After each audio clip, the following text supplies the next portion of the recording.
American journalists and other pitiful misuses of the miracle of human life are engaged in searching what archaeologists say may have once been their souls in the wake of Michael Avenatti's conviction on charges of fraud and extortion. The lawyer Avenatti had made frequent appearances on CNN, MSNBC, and other mainstream news outlets, despite some early hints that he was sleazy and dishonest, like his frequent appearances on CNN, MSNBC, and other mainstream news outlets. CNN's Brian Stelter, who calls his show Reliable Sources with a Straight Face, says he can't understand how he got it so wrong.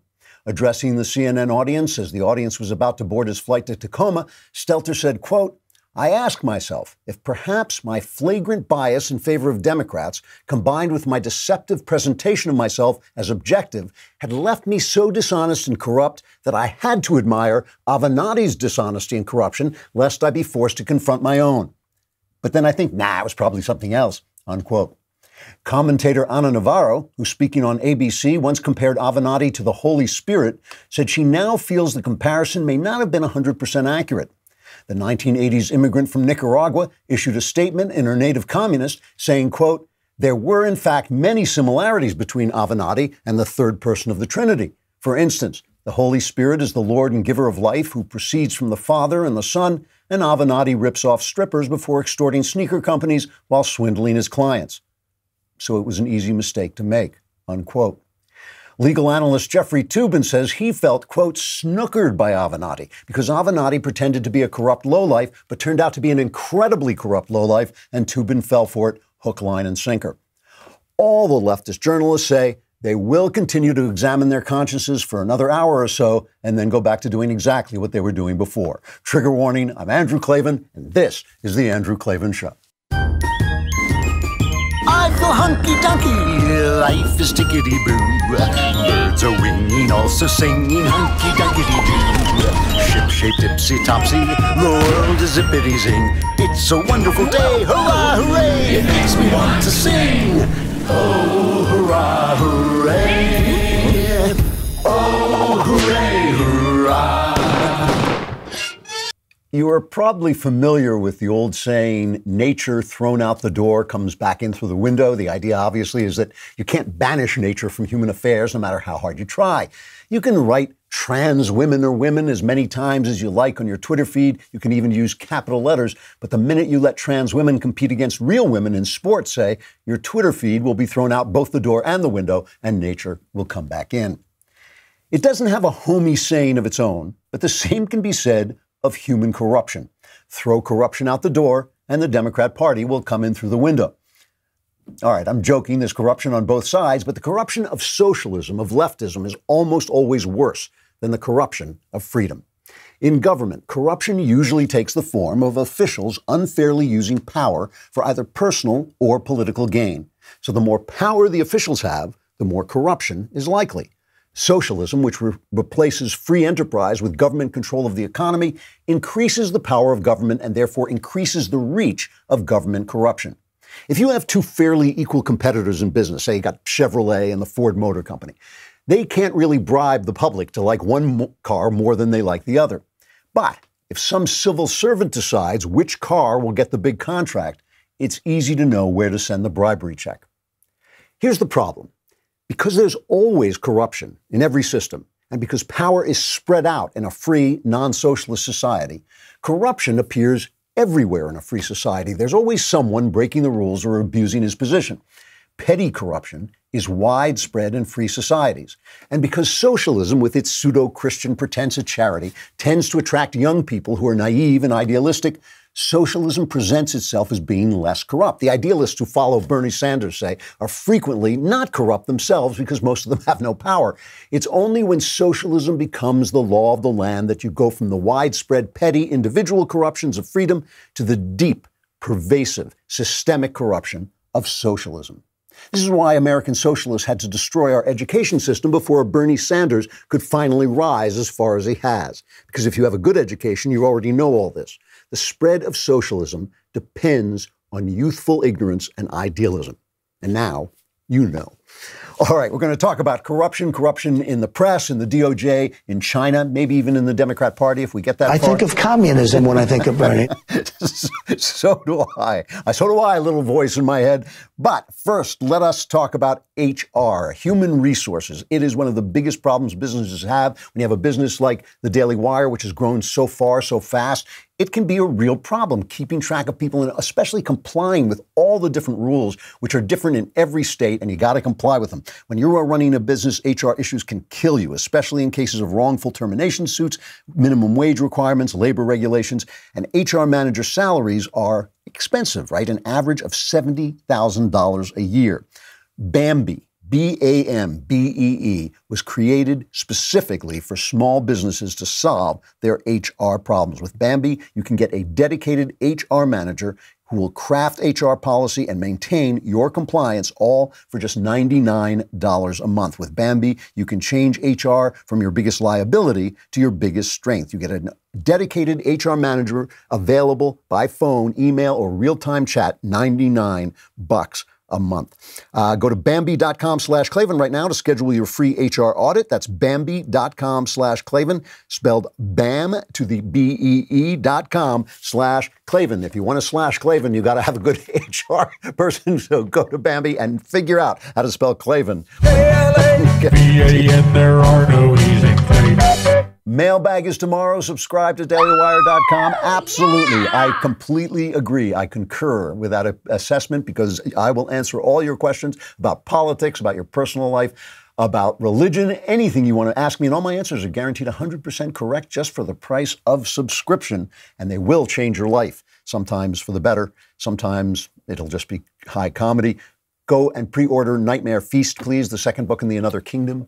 The Another Kingdom trilogy. It is available on Amazon now, and it really helps if you pre-order and it moves it up the line. It was moving up the line there. You got it. It started to sink back over the weekend, so please go and pre-order it if you haven't yet. Now, when I'm talking about corruption, I'm not talking about shenanigans. Politics is full of shenanigans, and I go easier on the shenanigans of the right than I do on the left for the simple reason that the left is socialist. They're the bad guys. Freedom is good. I support the good guys, right? And if they're have a little bit of shenanigans, I look the other way. Same way I look the other way if a police officer kicks a murder suspect down a flight of stairs. I'm like, oh, that's too bad. But I treat the murder guy a lot differently than I treat the cops. Same way here. I treat socialists much harder. But I'm not talking about shenanigans. I'm talking about genuine corruption. Michael Avenatti, this guy who was stormy. How could we ever have imagined the guy who defended, a stripper trying to take down Donald Trump for a completely consensual affair how could I even ever have thought he was a dirty guy? But he was convicted. He was really convicted for trying to extort more than $20 million from Nike. He's still got other federal indictments open in California, another one for prosecutors in Manhattan for embezzling money from Stormy Daniels.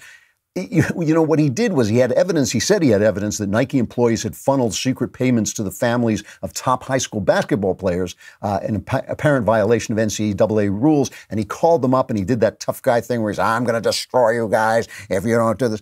So the press loved this guy. All right. They just loved this guy. Play a quick part of that montage of this. He's Donald Trump's worst nightmare, Michael Avenatti. Joining us once again is Michael Avenatti. Let's bring in Michael Avenatti. Michael Avenatti. Michael Avenatti. Michael Avenatti, thank you very much. He's out there saving the country. John Meacham says he may be the savior of the republic. You are something of a folk hero now. I owe Michael Avenatti an apology. I've been saying enough already, Michael. I've seen you everywhere. What do you have left to say? I was wrong, brother. You have a lot to say. I am just dying to hear what you think. These people all like you. I'm the only person right here Donald Trump fears more than Robert Miller. We think you guys are the tip of the spear that's going to take down Donald Trump. How dumb would you have to be to find the creepy porn lawyer impressive? Well, if you want to know how dumb, here's Brian Stelter examining his conscience in the wake of Avenatti's conviction. I've been getting some grief from Sean Hannity this weekend, speaking of Fox, right? From Hannity for once suggesting that I thought Avenatti could be a serious candidate for president. So give me a media critique. Was that stupid on my part? What do you make of how Avenatti was covered by CNN and MSNBC? Well, I think one of the weird and in many cases distressing things that Trump has done is basically to Trumpify his opposition as well. And you see this very often in the conspiratorial mindset that many of his detractors take online. And I think that bore itself out in the phenomenon of Michael Avenatti as well. Ever met someone who is so extremely dumb that they don't know how stupid they actually are? It's Trump's fault that Brian Stelter is corrupt. Brian Stelter says, what's the problem here? Is it me, licking up to Michael Avenatti and telling him he was a serious contender for the presidency of the United States? No. It's Donald Trump. He's so biased that he blames the guy he's biased against for his own bias. So what we have is that the press is corrupt. We've said this a million times, but it's just true. We have a corrupt Democrat press, and that creates problems for all of us when looking at corruption. So let's take a look at what's going on at the DOJ, all right? At the DOJ, I talked about this last week. The problem is when the press isn't covering corruption, we start to cover it ourselves. We start to talk about it ourselves, and we start to see corruption on the other side and not see our own corruption and think, well, if they did it, we can do it, and all this stuff. So we don't have the sort of confidence that the people who are tasked with exposing corruption are going to expose corruption. And we get a little crazy about it, too. So last week, I talked about the fact that Donald Trump tweeted that the recommendation of Roger Stone being sent away for up to 9 years for this process crime that came out of the Mueller case, right? He lied and he tried to intimidate witnesses. Roger Stone lied and tried to intimidate witnesses in the Mueller investigation after Mueller already knew that the whole Russian thing was a hoax, all right? So it was a process crime. It was a crime that wouldn't have existed, but he did commit it. He got convicted. And then the prosecutors, overriding, by the way, I think the local governor, I can't remember who it was, who said, this is way too much. They recommended they go away for 9 years.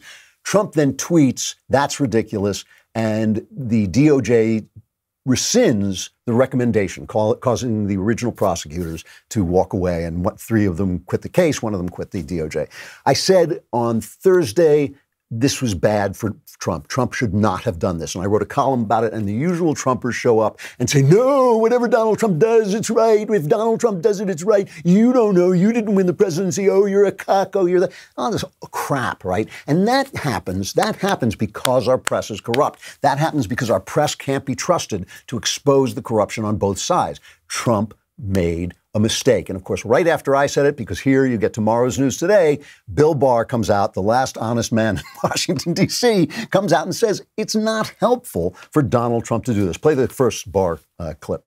To have public statements and tweets made about the department, about our people in the department, our men and women here, about cases pending in the department, and about judges before whom we have cases, make it impossible for me to do my job and to assure the courts and the prosecutors in the department that we're doing our work with integrity. Of course it does. It makes him look bad, right? It makes him look bad when the president tells him to do something and he does it. He was going to do it anyway, but it makes him look bad. And now Stone, by the way, is asking for a new trial because one of the jurors was a Stone Democrat. And Trump is tweeting about that. But now there's this big petition going around to get Barr to resign. We'll look at that in just a minute, but let's first talk about business and numbers. If you run a business, I run a business, I am a business, you have to know what your numbers are, what's going in, what's coming out, where things are going, where things are being allocated, what are you doing with the money that you're making and trying to make and with the development. You got to find it in all different places. That's why Ring, Hint, and Tecovas all have one thing in common. They all use NetSuite to accelerate their growth.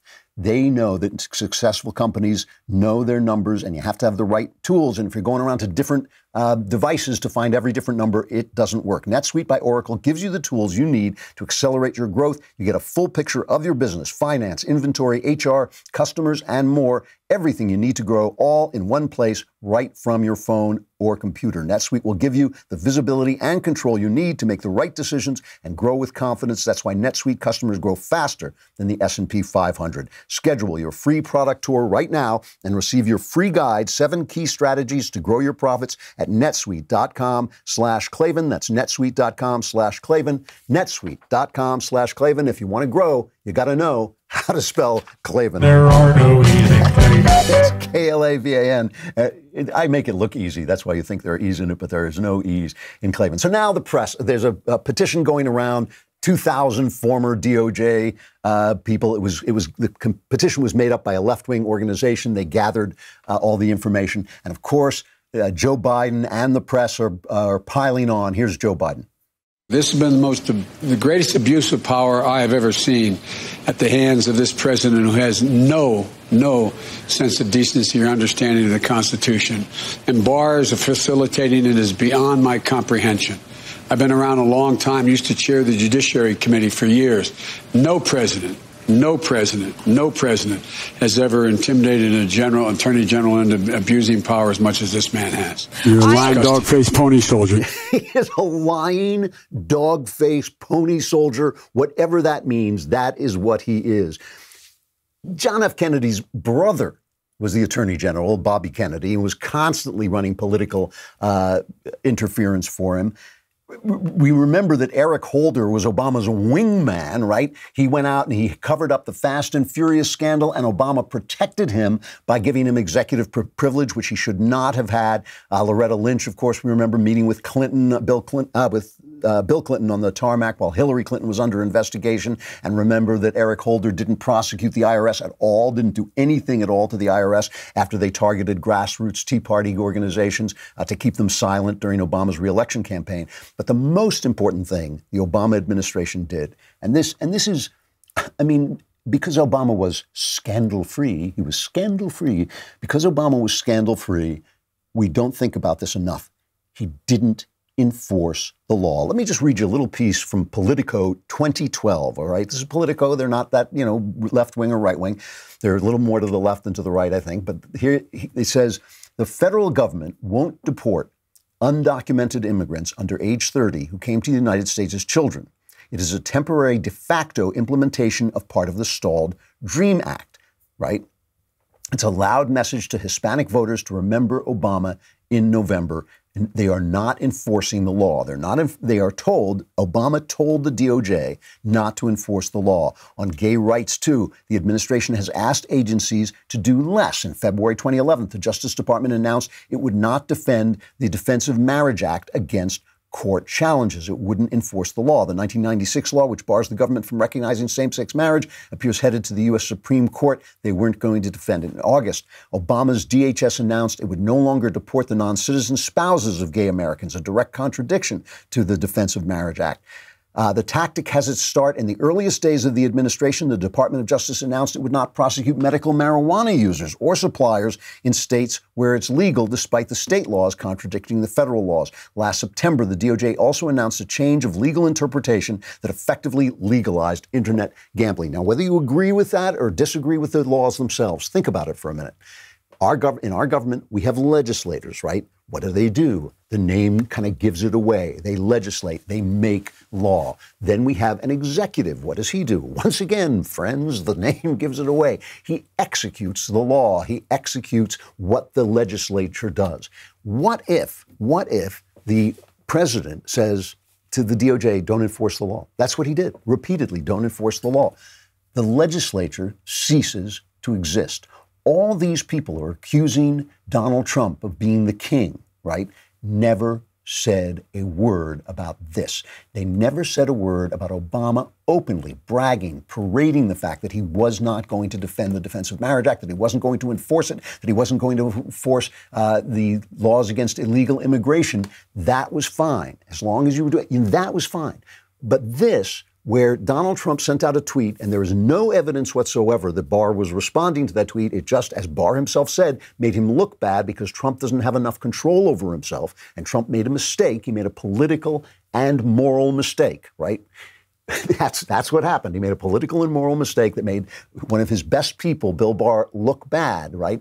That is time for the press to come out and call Barr names and this is a guy whose reputation is basically perfect. There's nothing in his reputation to suggest that he would sell out. He himself has said, I can't be bullied. I'm not going to be bullied by Donald Trump. But the press is so corrupt that we have to sort of take the law into our own hands, and we start saying, well, whatever Trump does, it's okay, because the press is so corrupt, they're not calling out the corruption of the Obama administration. Barr is an honest man. Trump hasn't done anything illegal. He hasn't done anything wrong. He just did something morally stupid. That's all it is to it. And it put one of our best, most honest guys in the crosshairs. And that's a mistake. Now, Now, while we're looking at the corruption of the DOJ and while we're trying to see where that corruption is, we have to look at the story of Andrew McCabe. It is an amazing story. And first, we will talk, before we get to that, let us talk about rockauto.com for the simple reason I love to say rockauto.com. It is so much fun to say rockauto.com that if your car needs a part, you want to say rockauto.com. You don't want to just sit there and say, I have to go to the parts store and ask the person there to look at the computer. No, you want to say Rock Auto. Give me rockauto.com. Turn on your computer. They always offer the lowest prices possible rather than changing prices based on what the market will bear. Why spend up to twice as much for the same parts when you can go to rockauto.com? The catalog is unique and remarkably easy to navigate. Quickly see all the parts available for your vehicle and choose the brands, specifications, and prices you prefer. RockAuto.com is a family business. I should say RockAuto.com is a family business serving auto parts customers online for 20 years. It has everything you need from brake parts, tail lamps, for any car you want. Go to rockauto.com right now and see all the parts available for your car or truck. Write Klavan in their How Did You Hear About Us box so they know we sent you. And you got to say Klavan. But how do you spell Klavan? V-A-N, there are no E's in Klavan. So they're not going to prosecute Andrew McCabe, okay? Here's the thing. Andrew McCabe, who has been under the gun for lying to Congress, is not going to be prosecuted according to the DOJ. And here is McCabe responding to that news.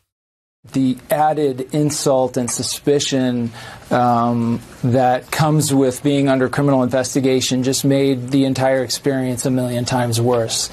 And I have to say that as glad as I am that the Justice Department and the D.C. U.S. Attorney's Office finally decided to do the right thing today, it is an absolute disgrace that they took 2 years and put my family through this experience for 2 years before they finally drew the obvious conclusion and one they could have drawn a long, long time ago. Come on.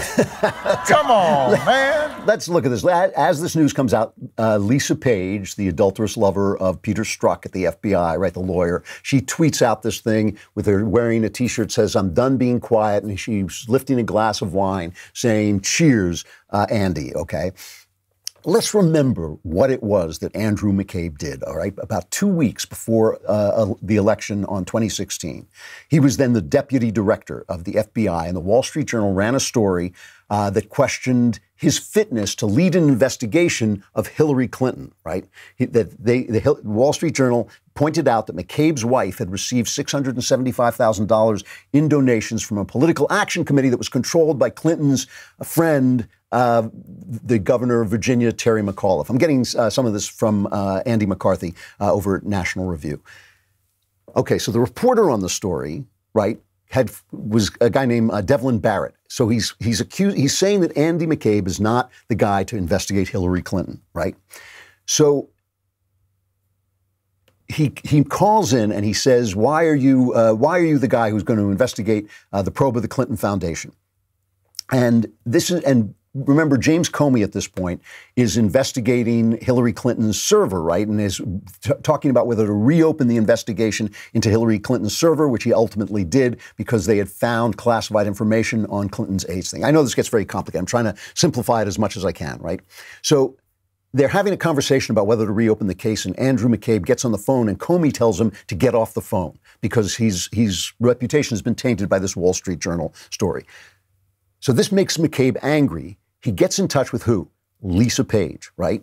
He gets in touch with Lisa Page, and he has her leak a story to the Wall Street Journal about how McCabe and a high-ranking Obama Justice Department official got into it, basically about the Obama administration trying to shut down the investigation into Hillary Clinton, and McCabe was standing up for keeping the investigation going. You got it? So in other words, the Obama administration putting pressure on the DOJ to shut down an investigation into Hillary Clinton, right? That's the story.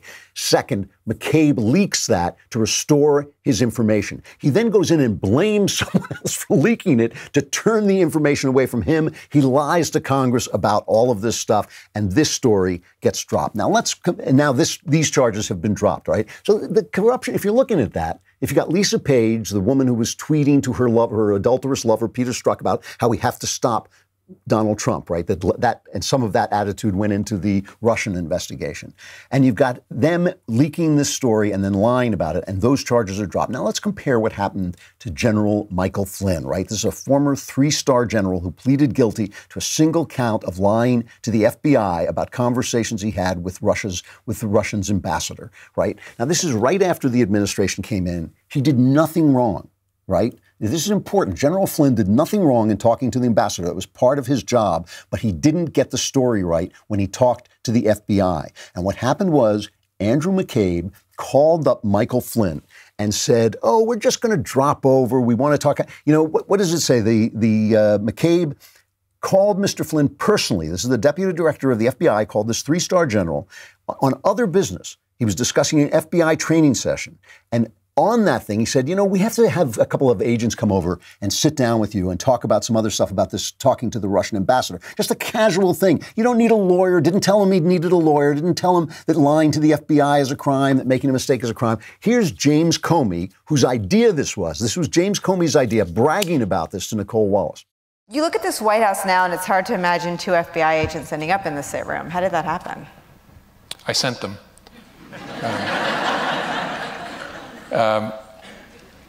Something I probably wouldn't have done or maybe gotten away with in a more organized investigation, a more organized administration, in the George W. Bush administration, for example, or the Obama administration. The protocol, 2 men that all of us have perhaps increased appreciation for over the last 2 years. And in both of those administrations, there was process. And so if the FBI wanted to send agents into the White House itself to interview a senior official, you would work through the White House counsel, and there'd be discussions and approvals and who would be there. And I thought, it's early enough, let's just send a couple guys over. It was all bullshit. Yeah, it was. I mean, these are these guys conspiring. They're the administration has just gotten started. They are conspiring against this president. This is a corrupt DOJ before Barr got there in the scandal-free Trump administration, the Obama administration. The very fact that the press calls the Obama administration scandal-free condemns the press. Because if it was scandal-free, it was because they didn't do their job, right? So Michael Flynn is sitting over there. He's had a completely legal conversation with the Russian ambassador. And remember, now they're sending out this stuff about, you know, oh, Trump colluded with Russia. Remember, this entire hoax is going on. If Trump colluded with Russia, so anything that happens with Russia must have been a problem. And they get Michael Flynn in this, and they go over there, and even the FBI agents said he wasn't lying. We didn't get the feeling he was lying. We got the feeling he made a mistake when he said he didn't remember what he was talking to the Russian ambassador about.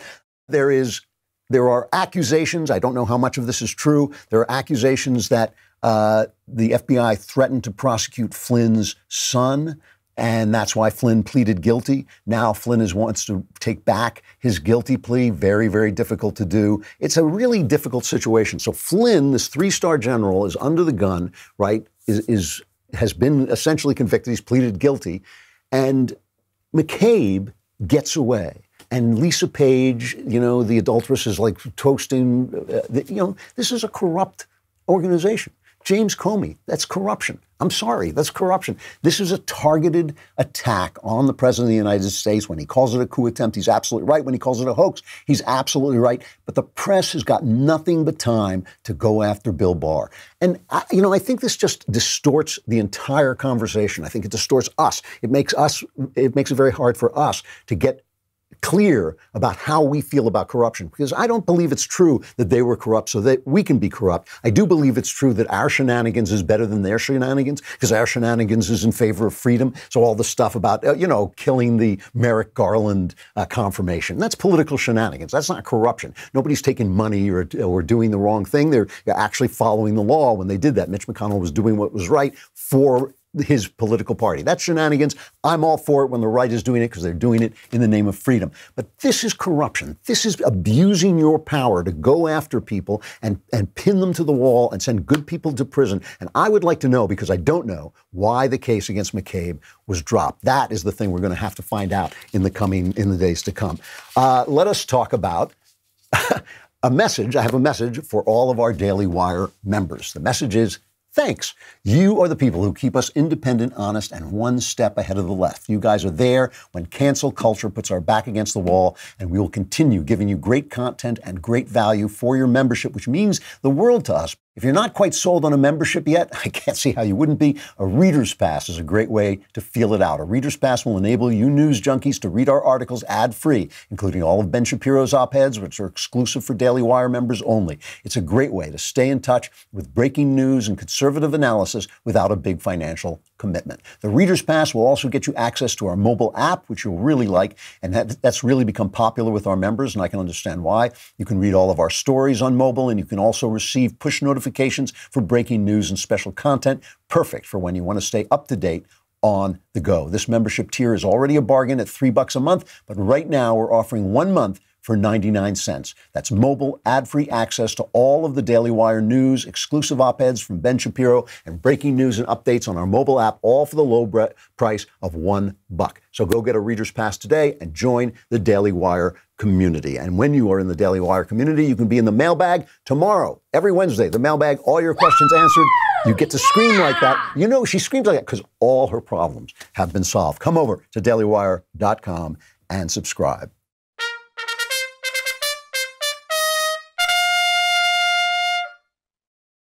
So let me illustrate why this becomes a bigger problem when you've got centralized government, when you have control of the economy, when you have control of healthcare, when you have control of businesses, when you can take people's money away, when the people in power have the power to decide whose money gets taken away, right? I'm going to have a wealth tax, a special wealth tax for anybody who does too well in business.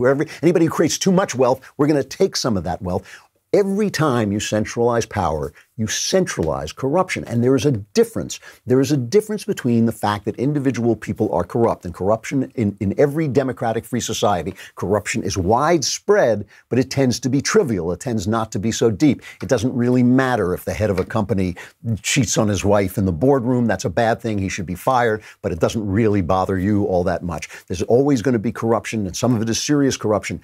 But when all the power is centered in government and you know who to bribe, then all you have are the powerful and the people who are wealthy enough to control the powerful. That's why in a capitalist society you have these gradations of inequality. We have inequality under a capitalist system, right? You have poor people going up slowly by steps to the very rich.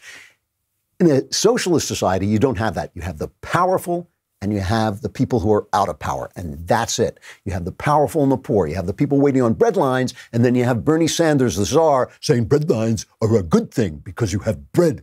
And so that's another reason we need communism. There it is. Another reason. Because, that's all you've got. That's all you've got is the people in power and the people who have no power, zero power. And that's the thing that Michael Moore and people like Bernie Sanders want, because they think they're the ones who are going to have the power, right? It's never your turn to go off to the Lubyanka prison and never come back. You always think it's going to be somebody else. Let's take a look at this thing, this corona virus that's going on in China, that's coming out of China. And I haven't talked about it much because you never know how much of this is being overemphasized, and there just aren't enough facts. And one of the reasons there aren't enough facts is because the Chinese lie. Right now, and this is coming from the New York Times, a former newspaper, so, obviously no enemy of communism. This is half of China's population. Half of China's population is facing new travel restrictions. What are there? A gazillion people in China, so half of them are facing new travel restrictions. Across China, officials have imposed controls of various kinds on people's movements, hoping that minimizing contact will prevent the virus from circulating further. To gauge the scale and breadth of these policies, the New York Times examined dozens of local government announcements and reports from state-run news outlets. The Times analysis found that at least 150 million people in China, over 10% of the country's population, are facing government restrictions about how often they can leave their homes. 150 million people are being told how they can leave their homes. Tom Cotton, Senator Tom Cotton, who has been on this very carefully, he says that the situation is much worse than China is letting on. This is the First Cut 5. The situation is very grave, in part because, as you say, China was lying from the beginning and they're still lying today, and also because there are so many unknowns about this virus. For example, how many people one person can infect once they have the virus, the extent to which it's contagious before one is symptomatic, or the mortality rate. That's why I've been saying for almost a month now that an ounce of prevention is worth a pound of cure, to quote Benjamin Franklin, and why the president was so smart to ban travel coming from China just a couple weeks ago, so we didn't have more than 20,000 people landing in our country every single day from mainland China. All right, so we're going to get back to that, right? Who's banned travel, and Cotton saying that is a good thing. And this stuff is happening over there. Like one doctor who was the guy who actually broke through the news embargo in China and told people about this virus. He has died, apparently, from the virus. Another doctor who is treating people has died from the virus. And Cotton is saying the original story was that because China has these open food markets, the virus got into these food markets and then went out and spread through these food markets. And Tom Cotton says that's not what happened. Here's what we do know. This virus did not originate in the Wuhan animal market. Epidemiologists who are widely respected from China, who have published or studied in the international journal The Lancet, have demonstrated that several of the original cases did not have any contact with that food market. The virus went into that food market before it came out of that food market. So we don't know where it originated, but we do know that we have to get to the bottom of that. We also know that just a few miles away from that food market is China's only biosafety level 4 super laboratory that researches human infectious diseases. Now, we don't have evidence that this disease originated there, but because of China's duplicity and dishonesty from the beginning, we need to at least ask the question to see what the evidence says. And China right now is not giving any evidence on that question at all. Okay, so that's like a Stranger Things kind of Stephen King thing where there's this lab nearby near the market where this thing started, and it's a lab where they study, probably so they can kill us, they study viruses. He's not saying that that's where it originated. He's saying there's a chance, and we don't know because there's no information coming out because the Chinese control the press, the leftist press. Now, I want you to listen. First of all, the Washington Post, where democracy dies by taking thousands of dollars from the China Daily to run news stories that are Chinese propaganda in the Washington Post that look like Post stories, even though they are marked as advertisement. And the China Daily has been accused of not reporting this. You have to report this stuff to the federal government, and they haven't been doing this. But the Washington Post gets a lot of money from Chinese advertisements. So the Washington Post, where democracy dies in darkness at the Washington Post, right, attacks Tom Cotton and says he's spreading this conspiracy theory, which you just heard him what he said. He's not spreading the theory. He's saying we don't know, but this is something that's also possible. They keep calling it throughout the story. They keep calling it debunked. It's a debunked story. It ain't debunked. Here is the Chinese ambassador, Kui Tiankai, responding to Tom Cotton. You listen and you tell me whether he debunks this story. It's very harmful. It's very dangerous to stir up suspicion, rumors, and spread them among the people. For one thing, this will create panic. Another thing is that it will fan up racial discrimination, xenophobia, all these things that will really harm our joint efforts to combat the virus. Of course, there are all kinds of speculation and rumors. There are people who are saying that these viruses are coming from some military lab, not of China, maybe in the United States. How can we believe all these crazy things? If that doesn't sound like a Democrat to you, I don't know what does. We can't say these things because of the effect it's going to have on the people, not because they're untrue. And remember, again, Cotton didn't say this was the truth. He said this is one of the things he's looking at. We can't say these things. Oh, you're a bigot. You're bigoted against Asian people. And oh, yeah, maybe it's really a laboratory in the United States that's doing all this. I mean, it is classic left-wing propagandizing. And then the Washington Post steps up after taking thousands of dollars from China Daily to run ads that look like news stories in their paper. The Washington Post steps up and says, oh, well, it's debunked. It's debunked. It ain't debunked. It's not debunked because the press in China is corrupt And so we don't know. And this is the thing, you know, I'm not saying that the Democrat Party and the Chinese communists are the same people. I'm saying there is a leftist mindset that is the same. That's all I'm saying. There's a leftist mindset that is the same, that information can be controlled for the good of the people because the people giving the information know better than the people. That's the first thing. That it's bigotry to challenge that idea. That's another thing. Oh, yeah, and it's not us doing it, it's you doing it. Okay, that's the system. That is the whole system. And you know, it's hard for us. It is hard for us to keep our minds straight. To keep our minds straight when we know the people that we have assigned, that we trust or want to trust to get at the information are themselves corrupt. Think about what this coronavirus means. Think about what it means about open borders in sanctuary cities. Think about that for a minute. Is there no reason to control our borders? Is there no reason when a virus can spread in a communist country so much faster and more completely than it might spread here because nobody wants to tell the truth? I mean, Tom Cotton compares this to Chernobyl, where the lack of information and the dedication to communism made it hard to spread the information.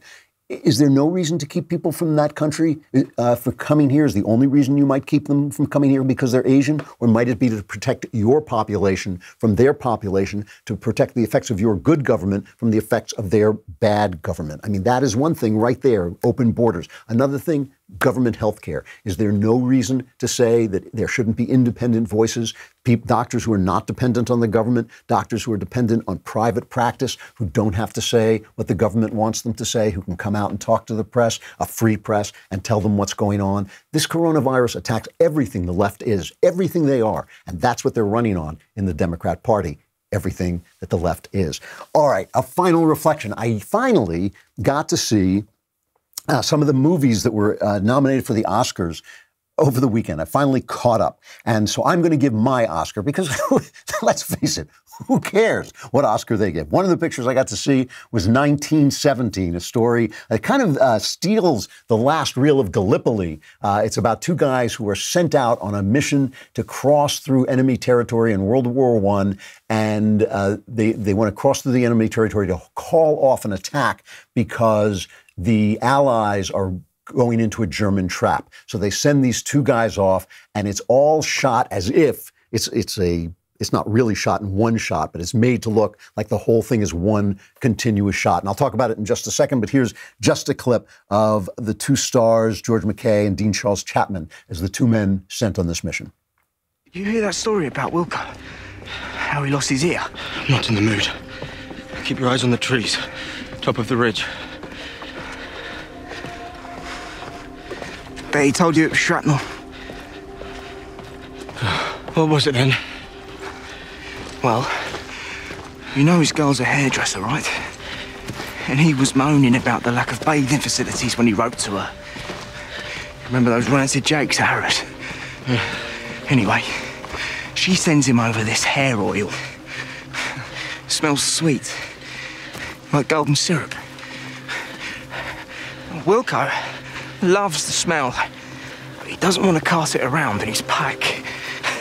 So, he slathers it all over his barnet and goes to sleep. And in the middle of the night, he wakes up and a rat is sitting on his shoulder, licking the oil off his head. So this is by Sam Mendes. Sam Mendes, when I lived in England, was a big stage director. I've talked about his wonderful Donmar Warehouse Cabaret. I took the real-life daughter of Sally Bowles to see the cabaret for the first time. She had never wanted to see it. She sat next to me and wept through it. Sam Mendes, really talented director, and it is a beautiful film to watch. The fact that it's shot as if in one shot gives us this kind of relentlessness. You know you're not going to get a break. You know you're going to live through this every step of the way. Acting, as you could see in that clip, is great. Colin Firth and Benedict Cumberbatch show up each for one scene. A couple of other, that great actor, Andrew Scott, who is in Fleabag, who plays what they now call the hot priest. He's just called the hot priest now. That's Andrew Scott's name for the rest of eternity. He shows up for one scene. A lot of good English actors in it. It is a really good suspenseful, entertaining film. Is it a great film? No. It has nothing to say about World War I. It has nothing really to say about anything. It's just a story, and it's a good story. When you think about great World War I films like All Quiet on the Western Front or Paths of Glory that are absolutely sensational, it is nowhere in that league. But it is a good movie. It is very entertaining. If you can see it in the theater, it's so beautiful to watch. That's the best thing about the picture, is just how incredibly lovely it is to look at and how it gets its effects, its emotional effects from its beauty. So I totally recommend it. Should it have won the Oscar? No, it should not have. It should not have. And I will talk tomorrow. I probably won't get a chance tomorrow. So I'll talk on Thursday about Parasite, which I also saw. And then I will give the Klavan, which is so much more important than the Oscar. Be here for the mailbag tomorrow. All your problems will be solved right here on The Andrew Klavan Show. I'm Andrew Klavan.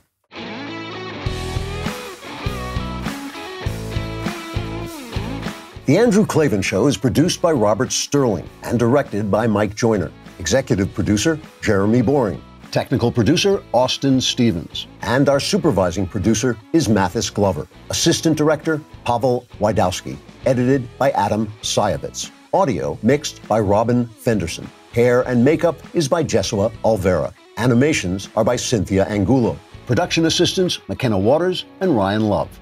The Andrew Klavan Show is a Daily Wire production. Copyright Daily Wire 2020.